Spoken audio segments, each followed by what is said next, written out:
Let me show you the fastest way to copy and paste data into Airtable, whether you're coming from Excel, Google Sheets, or just a plain text file.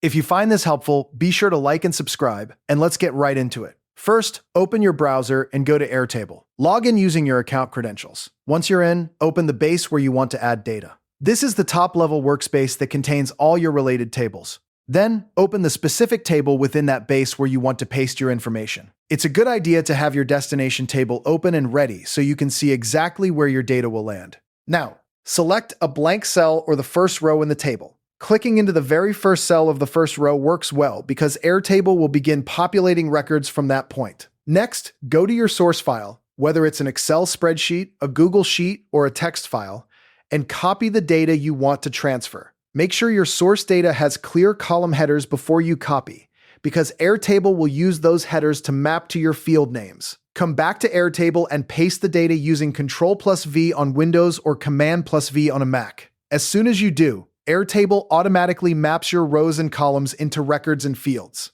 It's surprisingly smart. It reads your column headers and tries to match them to existing fields in your table. If you're pasting into a blank table or a new view, this works especially well because you avoid overwriting any existing data. Once the data is in, take a moment to review it for accuracy. Scroll through a few records to confirm everything transferred properly. Then adjust any field types if needed. For example, if a column meant to hold dates shows up as plain text, click the Field Type dropdown and change it to Date. The same goes for numbers, checkboxes, or currency fields.